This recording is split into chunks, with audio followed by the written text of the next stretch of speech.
అయితే డెక్అవుట్ అయిపోయి వచ్చాడనమాట. ఆయన అవుట్ అయిపోయేవాడు గమ్ముని, వికెట్స్ తగిలి కానీ క్యాచ్ ద్వారా కానీ ఏదో ఒక రకంగా అవుట్ అయిపోయేవాడు. Hello praise Lord, welcome to జీబీస్ వాయిస్. ఈరోజు మనం ఒక క్రికెటర్ గురించి మాట్లాడుకోబోతున్నాం అనమాట. క్రికెట్ అని చెప్పేసి అన్నామని చెప్పేసి వీడియోని స్కిప్ చేయొద్దు. అసలు ఒక క్రికెటర్ తన జీవితాన్ని దేవుని పట్ల తన విశ్వాసాన్ని ఎలా చూపించాడు, ఎలా చెప్పాడనే విషయాన్ని మీ అందరికీ చెప్తానమాట. ఆయన ఎవరో కాదు, మాన్యూస్ లాబుషేన్. ఆయన దక్షిణాఫ్రికా ప్రాంతంలో జన్మించాడనమాట. 1994 జూన్ 22వ తారీఖున ఆయన జన్మించారు. అతని తండ్రి పేరు ఆండ్రెస్ లాబుషేన్, తల్లి పేరు అల్తా లాబుషేన్. అయితే ఆయన 10 సంవత్సరాల వయసు ఉన్నప్పుడు దక్షిణాఫ్రికా నుండి ఆస్ట్రేలియాకి వలస వెళ్ళిపోయారనమాట. తర్వాత చిన్నతనం నుండి అతనికి క్రికెట్ మీద ఉన్న మక్కువతో ఆయన క్రికెట్లో మంచిగానే రాణించాడనమాట. కానీ ఇంటర్నేషనల్ కెరీర్ అంటే మొత్తం ఆస్ట్రేలియా తరపున ఆడడానికి కూడా ఆయనకి చాలా అంటే ఎలా చెప్పాలంటే మిస్టరీగానే వచ్చారనమాట. అయితే లాబుషేన్ క్రికెట్లోకి రావడం కూడా పెద్ద మిస్టరీయే. ఎందుకంటే 2019లో యాషెస్ సిరీస్ అని చెప్పేసి జరిగిందనమాట. అంటే ప్రతి సంవత్సరం యాషెస్ సిరీస్ జరుగుతుంది. అంటే మనకి పాకిస్తాన్కి ఎంత టఫ్గా జరుగుతుందో అదేవిధంగా ఆస్ట్రేలియాకి ఇంగ్లాండ్కి కూడా చాలా టఫ్గా ఉంటుంది అనమాట యాషెస్ సిరీస్. 2019లో యాషెస్ సిరీస్ సమయంలో స్టీవ్ స్మిత్, స్టార్ ప్లేయర్, అంటే చాలా క్రికెట్ చూసే వాళ్ళందరికీ తెలుసు స్టీవ్ స్మిత్ గురించి. ఆయన కన్కర్షన్ అంటే తలకి గాయం కారణంగా మ్యాచ్ నుండి తప్పుకున్నాడు అనమాట. అతనికి రిప్లేస్మెంట్గానే లాబుషేన్ వచ్చాడనమాట. అది కూడా పెద్ద మిస్టరీయే.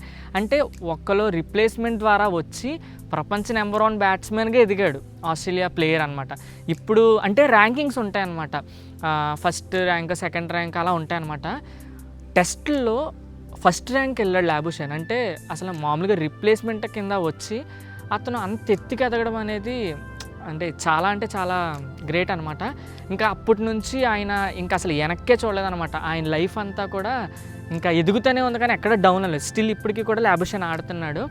ప్రజెంట్ ఉన్న పోటీ ప్రపంచంలో క్రికెట్లో చోటు సంపాదించుకోవడం, దాన్ని నిలబెట్టుకోవడం కూడా చాలా కష్టం.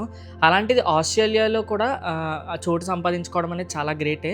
అంటే ఆస్ట్రేలియాని సపరేట్గా ఎందుకన్నానంటే ఆస్ట్రేలియా చాలా పెద్ద టీం. ఎందుకంటే వేరే వాటితో పోల్చుకుంటే ఆస్ట్రేలియా చాలా గట్టి టీం. ఇప్పటివరకు ట్రోఫీలు గెలుచుకునే దాంట్లో కానీ ఇప్పటికీ కూడా వాళ్ళతో ఆడాలంటే కూడా చాలా భయపడతారన్నమాట. అలాంటి టీంలో ప్లేయరే ఈ లాబుషేన్ కూడా. లాబుషేన్ చాలా ఫెయిత్ చూపించాడు అనమాట ఆయన జీవితంలో. కొన్ని సందర్భాలు వాళ్ళ తోటి క్రికెటర్లతో కూడా జరిగిందనమాట. దాన్ని కూడా చెప్తాను వినండి. అయితే మాథ్యూ వేడ్ అని చెప్పేసి వికెట్ కీపర్ అనమాట ఆస్ట్రేలియాకి.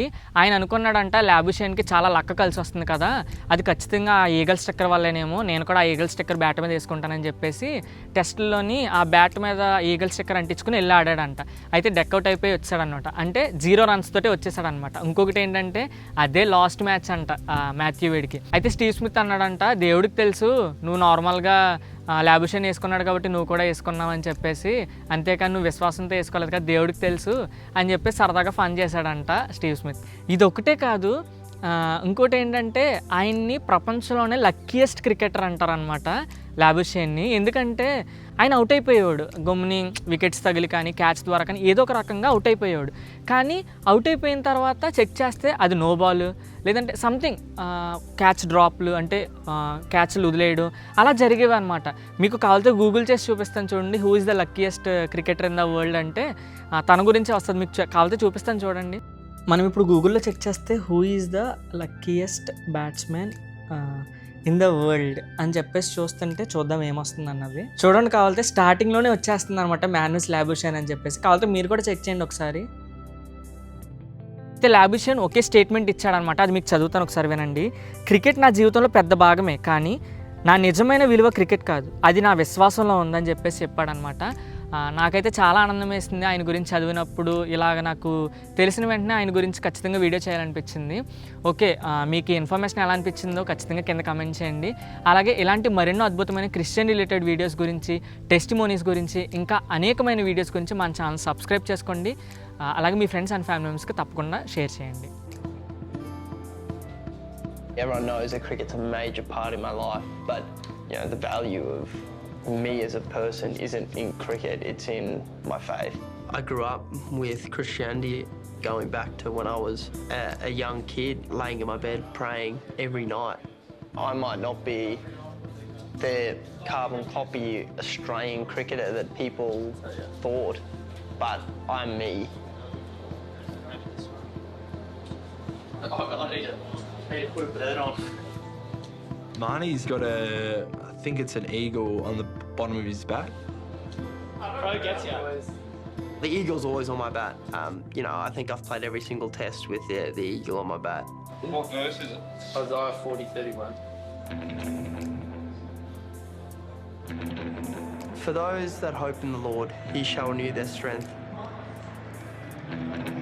He shall soar on wings like eagles. He shall run and not grow weary,